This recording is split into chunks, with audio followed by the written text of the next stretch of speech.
Teman-teman, shalom, selamat pagi. Senang sekali bertemu kembali dalam ibadah Komisi Remaja. Sebelum kita beribadah, seperti biasa, mari kita berdoa.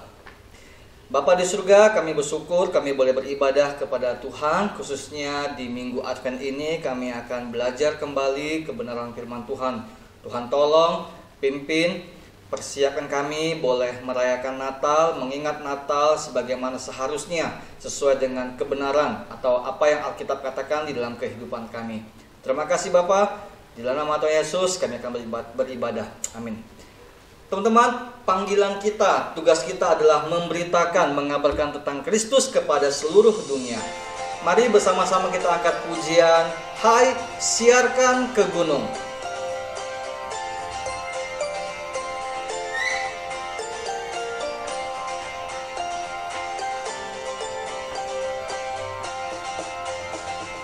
Hai, siarkan di gunung, di bukit dan di mana jua. Hai, siarkan di gunung lahirnya Al-Masih. Hai, siarkan di gunung, di bukit dan di mana jua. Hai, siarkan di gunung lahirnya Al-Masih. Di waktu kaum gembala menjaga dombanya, terpancar dari langit cahaya mulia. Hai, siarkan di gunung, di bukit dan di mana jua. Hai, siarkan di gunung, di lahirnya Al-Masih. Teman-teman, Lukas 2 ayat 10 sampai 11 berkata demikian. Malaikat itu berkata kepada para gembala, jangan takut, sebab sesungguhnya aku memberitakan kepadamu kesukaan besar untuk seluruh bangsa. Hari ini telah lahir bagimu juru selamat, yaitu Kristus Tuhan di kota Daud. Siarkan di gunung, di bukit dan di mana jua. Hai, siarkan di gunung lahirnya Al-Masih. Gembala sangat takut ketika mendengar nyanyian bala sorga, gempita menggegar. Hai, siarkan di gunung, di bukit dan di mana jua. Hai, siarkan di gunung lahirnya Al-Masih. Terbaring di palungan yang hina dan rendah, sang bayi menyampaikan selamat dunia. Hai, siarkan di gunung, di bukit dan di mana jua. Hai, siarkan di gunung lahirnya Al-Masih.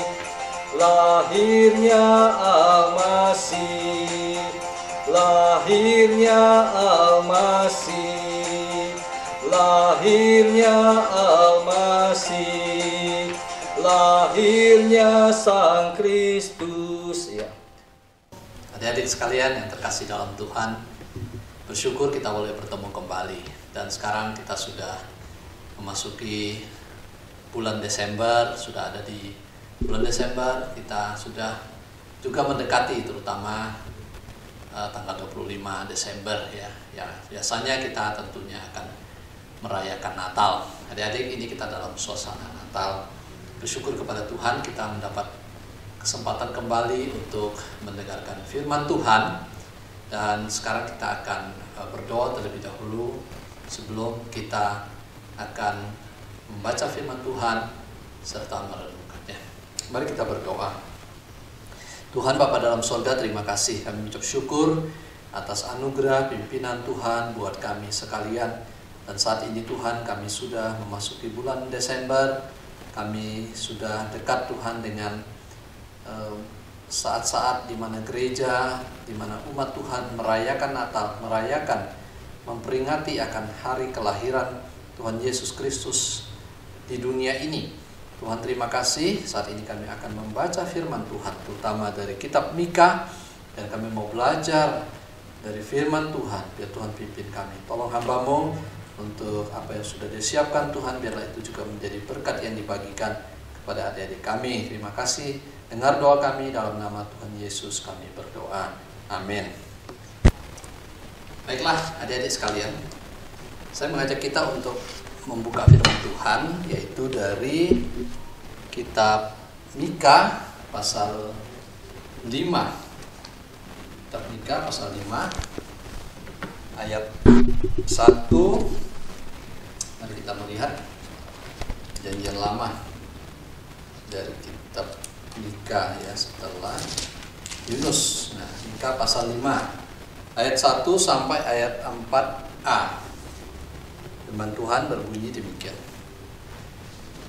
Tetapi engkau, hai Bethlehem Efrata, hai yang terkecil di antara kaum Yehuda, daripadamu akan bangkit bagiku seorang yang akan memerintah Israel, yang permulaannya sudah sejak purbakala, sejak dahulu kala. Sebab itu ia akan membiarkan mereka sampai waktu perempuan yang akan melahirkan telah melahirkan. Lalu selebihnya dari saudara-saudaranya akan kembali kepada orang Israel. Ayat 3. Maka ia akan bertindak dan akan menggembalakan mereka dalam kekuatan Tuhan, dalam kemegahan nama Tuhan Allahnya. Mereka akan tinggal tetap, sebab sekarang ia menjadi besar sampai ke ujung bumi, dan dia menjadi damai sejahtera. Baik, adik-adik yang saya kasihi di dalam Tuhan, satu bagian lagi adalah dari Injil Matius. Bagian lagi Injil Matius pasal 2 ayat 4 sampai 6. Tertulis demikian. Maka dikumpulkannya semua imam kepala dan ahli Taurat bangsa Yahudi, lalu dimintanya keterangan dari mereka di mana Mesias akan dilahirkan. Mereka berkata kepadanya, kepada Herodes, di Bethlehem di tanah Yudea, karena demikian ada tertulis dalam kitab Nabi. Dan engkau Bethlehem tanah Yehuda, engkau sekali-kali bukanlah yang terkecil di antara mereka yang memerintah Yehuda, karena daripada mula akan bangkit seorang pemimpin yang akan menggembalakan umatku Israel. Nah, adik-adik yang saya kasih dalam Tuhan, tema kita hari ini adalah Ruler from Bethlehem, atau The Ruler from Bethlehem. Nah, kitab yang kita baca tadi yang pertama adalah kitab Mika, Nabi Mika. Ya, Nabi Mika ini lahir pada tahun 740 sebelum Tuhan Yesus lahir atau sebelum Masehi. Ya, di daerah Moreshet Gad, dan dia diperkirakan wafat pada tahun 670 sebelum Masehi. Ya, berarti barangkali di sekitar usia 70 tahun. Nah, lokasi pelayanan Nabi Mika adalah di kerajaan selatan atau kerajaan Yehuda. Jadi kita tahu kerajaan Israel terpecah menjadi terbagi menjadi dua, yaitu di utara ada 10 suku, di selatan ada 2 suku. Jadi Nabi Mika ini melayani, memberitakan firman Tuhan di selatan. Dan Nabi Mika ini adalah nabi yang hidup sejaman dengan Nabi Yesaya ya, dan juga Nabi Amos serta Nabi Hosea. Nah, adik-adik bisa membaca kitab Yesaya, Amos dan Hosea untuk lebih mengetahui ya tentang berita yang disampaikan melalui nabi-nabi ini. Baik, adik-adik sekalian, tujuan penulisan kitab Mika ini adalah memberitakan tentang penghakiman Allah terhadap bangsa Yehuda, bangsa ya, Israel yang bagian selatan terutama, tapi termasuk yang di utara, adik-adik ya. Tapi juga pada satu sisi yang lain, berita ini juga adalah berita pengharapan. Artinya apa? Artinya bahwa ketika Nabi Mika menyampaikan berita nubuatan dari Tuhan, adalah menyampaikan bahwa Allah akan menghukum Yehuda karena kejahatan mereka, karena dosa-dosa mereka. Tetapi juga Allah akan memberikan pemulihan kepada bangsa itu. Ya, jadi memang ada penghakiman ya, di satu sisi ada penghakiman atas Israel karena kejahatannya, pemimpin yang jahat, penyembahan berhala, betul. Dan bahkan nanti Samaria, ibu kota yang di utara, dan Yerusalem, ibu kota yang di selatan, itu akan dihancurkan. Tetapi pada sisi lain, kitab ini tidak hanya menyatakan pemulihan bangsa Israel, tapi juga terkait perubahan. Ya, kitab ini menyatakan pemulihan bangsa Israel, ya, juga terkait perubahan dan kemuliaan bagi Israel di Yerusalem. Jadi ada dua sisi dari kitab ini. Nah, adik-adik yang saya kasih di dalam Tuhan, ringkasan kitab Mika adalah kira-kira seperti ini. Ya. Mika mengutuk para penguasa, imam dan nabi Israel yang memperdaya dan menipu bangsanya sendiri. Ya, karena perbuatan mereka lah, maka kota Yerusalem ini akan binasa, akan dihancurkan. Nabi Mika juga menyatakan bahwa suatu hari nanti, ya, Israel akan diusir dari Yerusalem. Ya, kota itu akan dihancurkan, diluluhlantakan. Bahkan mereka penduduk Yehuda itu akan dibawa ke Babel, ya, ditawan. Begitu, saudara-saudara sekalian, ya. Nah, tetapi juga Mika menyatakan bahwa Israel yang akan ditawan di Babel itu atau dikalahkan oleh musuh itu suatu hari juga akan diselamatkan. Nah, dia menasihati supaya Yerusalem juga menghancurkan bangsa yang sudah berkumpul melawannya. Itu adalah berita dalam kitab Mika. Tetapi juga bahwa Mika memberitakan penguasa yang ideal kelak dinyatakan akan datang dari Bethlehem untuk membela bangsa ini, ya, dari Bethlehem, ingat ya. Dia juga menyatakan kemenangan Bani Yakub ataupun bangsa suku Yakub, ya, dan menubuatkan hari di mana Allah akan menghapuskan penyembahan berhala dan ketergantungan terhadap kekuatan militer. Ya. Nah, jadi suatu hari akan terjadi seperti ini. Jadi Mika merangkum dengan jelas kehendak Allah mengenai keadilan dan kesetiaan, juga menyatakan soal penghakiman atas mereka yang mengikuti jalan Omri maupun Ahab, raja Israel yang jahat itu. Kitab ini ditutup dengan sebuah liturgi yang diisi ratapan. Saudara-saudara, ya, adik-adik sekalian, Israel bertobat atas dosanya, kemudian dijamin keselamatannya melalui kedaulatan Allah.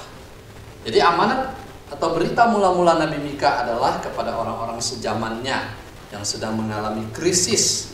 Ya, saat itu kota Yerusalem berada di bawah pengepungan dan musuh yang mengancam mereka adalah bangsa Asyur. Pada waktu itu diperkirakan sekitar tahun 701 sebelum Masehi. Nah, jadi yang terkasih, Raja Hizkia, ya, raja yang pada waktu itu, ya, sedang memerintah, Raja Hizkia ada di Yerusalem. Dia tidak berdaya menghadapi musuh yang sangat kuat, dan musuh dikatakan dalam pasal 4 ayat 14 itu memukul pipinya. Jadi ketika pipi itu dipukul, itu sebagai tanda suatu penghinaan. Ya, sekali lagi, ketika memukul pipi itu adalah satu tanda penghinaan.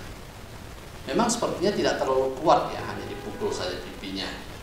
Jadi coba tidak sebanding misalnya dengan orang meninju, menendang, ataupun memukul dengan siku misalnya. Itu akan menyebabkan sakit yang sangat kuat, ya, betul. Nah, kelihatannya sepele, ya, hanya menampar saja, dan itu, ya, paling merah lah. Tetapi jangan lupa bahwa tindakan menampar itu adalah tindakan menghina.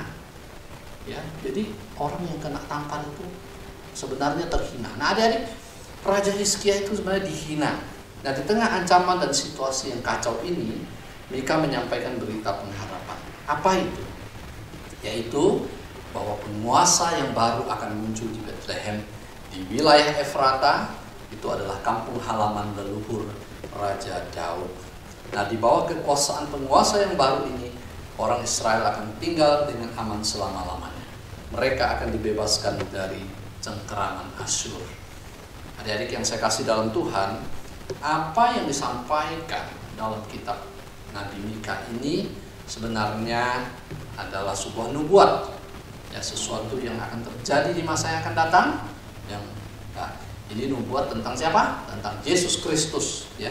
Dan memang hanya Yesus Kristuslah yang merupakan penggenapan puncak dari nubuatan ini. Matius 2 ayat 4 dan sampai 6. Dan pembebas telah datang ke dunia ini dalam pribadi Yesus Kristus. Adik-adik yang saya kasih dalam Tuhan, seperti Daud seorang gembala, Yesus adalah gembala baru dari kawanan domba Allah. Yesus menawarkan keamanan dari musuh eksternal, dan Yesus menawarkan kehidupan yang penuh damai. Yesus lebih unggul daripada Daud sendiri, dan lebih unggul daripada keturunan Daud yang manapun yang pernah hidup. Yesus Kristus adalah karunia Allah bagi dunia ini, dan Yesus Kristuslah hadiah Natal sesungguhnya bagi manusia, ya, hadiah. Nah, bagaimana dengan kita saat ini, adik-adik? Di zaman Mika, penduduk Yerusalem terkepung dari semua sisi. Kota mereka sudah dikepung, mereka tidak bisa kemana-mana, mereka terancam, mereka bisa mati, mereka bisa binasa. Saudara-saudara yang saya kasih dalam Tuhan, adik-adik sekalian, saat ini sebenarnya, ya, Yesus sudah datang ke dalam dunia 2000 tahun yang lalu. Yang kita rayakan sekarang dalam situasi Natal ini, adik-adik, Yesus telah datang ke dunia. Dia mau memberikan kelepasan bagi kita yang dalam tanda kutip terkepung dan dalam tanda kutip tertekan oleh berbagai situasi kehidupan. Ya, memang saat ini ada banyak sekali tekanan, terutama kita masih dalam masa pandemi COVID-19 ini. Tekanan itu, kepungan itu, ya, kita merasa seperti dikepung oleh virus COVID ini, susah untuk bergerak. Ya, saat ini kalian harus belajar online di rumah, ya, aktivitas di luar itu sangat dibatasi, tidak seperti dulu bisa bebas, ya, mau ke sekolah, mau berolahraga, mau nonton dan sebagainya. Sekarang lihat, begitu sulit, begitu terkepung. Tapi kita punya Tuhan Yesus. Mari jangan lupa, ya, Tuhan Yesus, Dia mau beserta dengan kita. Dia mau kita tetap dekat dengan Dia dan mengandalkan Dia. Betul, kita saat ini terkepung. Betul, kita saat ini barangkali, terutama jiwa kita, barangkali sedang dikepung oleh berbagai hal yang menindih, yang sedang menekan, yang membuat hidupmu merasa putus asa, membuat hidupmu kadang-kadang merasa tidak berarti dan sebagainya. Adik-adik, jangan menyesal. Adik-adik, jangan menyesali diri. Adik-adik, jangan berputus asa, apalagi sampai berpikir untuk melakukan tindakan-tindakan konyol. Jangan. Datanglah kepada Yesus. Datanglah kepada Yesus. Mintalah agar Dia menolong dan memberikan jalan keluar. Terutama adik-adik sekalian, percayalah kepada Tuhan Yesus Kristus, karena Dialah yang akan memberikan jaminan keselamatan, kehidupan kekal bersama dengan Dia di surga selama-lamanya. Tidak ada juru selamat yang lain, tidak ada penebus yang lain kecuali Yesus Kristus. Inti pesan Natal yaitu Allah membawa hadiah ke dunia yang dikepung ini melalui pembebas yang datang. Nah, jadi inilah berita yang ada dalam kitab Mika, disampaikan nubuat tentang datangnya gembala, datangnya pemimpin itu dari Bethlehem di tanah Efrata. Jadi bersyukur sekali kita masuk ke bulan Desember ini dalam situasi kita mau merayakan Natal. Mari kita siapkan hati kita, ya, di dalam suasana Natal ini kita mengingat bagaimana Tuhan Yesus datang ke dalam dunia. Allah begitu mengasihi kita, mengirimkan putranya buat kita. Jadi, sudahkah engkau percaya kepada Tuhan Yesus Kristus? Sudahkah engkau terima Dia? Yesus yang lahir 2000 tahun lalu di Bethlehem. Sekarang Dia ada di sorga. Kita sekarang nantikan kedatangannya kembali. Bukan sebagai bayi lagi. Dia kembali bukan sebagai bayi lagi yang lahir di kandang domba. Bukan. Dia akan lahir, Dia akan datang kembali sebagai Raja di atas segala raja. Dia akan datang sebagai hakim. Adik-adik, sudah siapkah engkau? Mari kita tundukkan kepala, kita berdoa. Bapa dalam surga, terima kasih, mengucap syukur kami boleh belajar firman Tuhan dari kitab Mika, menubuatkan kedatangan Tuhan Yesus Kristus yang kami rayakan pada saat hari Natal. Tuhan, terima kasih untuk kebenaran firman-Mu. Tolong adik-adik kami untuk boleh sungguh di dalam hati mereka, Tuhan, mereka mendengarkan firman Tuhan ini dengan baik. Ya Tuhan, kemudian mereka mengambil satu keputusan, mengambil satu komitmen, yaitu mereka mau percaya kepada Tuhan Yesus. Bagi adik-adik yang sudah percaya, kiranya mereka semakin giat melayani Tuhan, semakin mengasihi Tuhan, semakin mau tunduk dan taat kepada kehendak Tuhan, kepada ajaran-ajaran Tuhan Yesus. Terima kasih Tuhan, dengar doa kami. Dalam nama Tuhan Yesus kami berdoa. Amin. Ya teman-teman, semoga firman Tuhan yang telah kita dengar boleh menolong kita mengerti bahwasannya ribuan tahun sebelum Kristus lahir, Allah telah menubuatkan, bahkan nubuat itu telah digenapi di dalam kehadiran Kristus Tuhan. Teman-teman, Natal harusnya menolong kita mengingat anak Allah datang ke dunia agar anak-anak manusia bisa menjadi anak Allah. Kita bersyukur untuk hari ini teman-teman. Mari seperti biasa kita memberikan persembahan kita yang terbaik kepada Tuhan. Boleh melalui transfer ke rekening gereja, atau teman-teman juga boleh memberikannya melalui scan barcode. Kiranya segala pujian dan persembahan kita ini boleh menolong kita bertumbuh di dalam kebenaran firman Tuhan. Kita akhiri ibadah kita berdoa. Bapa di surga, terima kasih untuk hari ini kami boleh beribadah kepada Tuhan. Biarlah kiranya kami karena Kristus yang adalah anak Allah, maka kami yang tadinya seteru Allah, yang tadinya musuh Allah, sekarang dialihkan, diselamatkan menjadi anak-anak Allah kembali.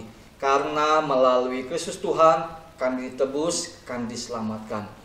Tolong kami memasuki momen liburan ini, memasuki momen Natal ini, mengingat bahkan bersyukur di hadapan Tuhan untuk anugerah terbesar yang Tuhan berikan dalam kehidupan kami. Terpujilah nama-Mu Bapa, di dalam nama Tuhan Yesus kami berdoa. Amin. Shalom, Tuhan Yesus memberkati.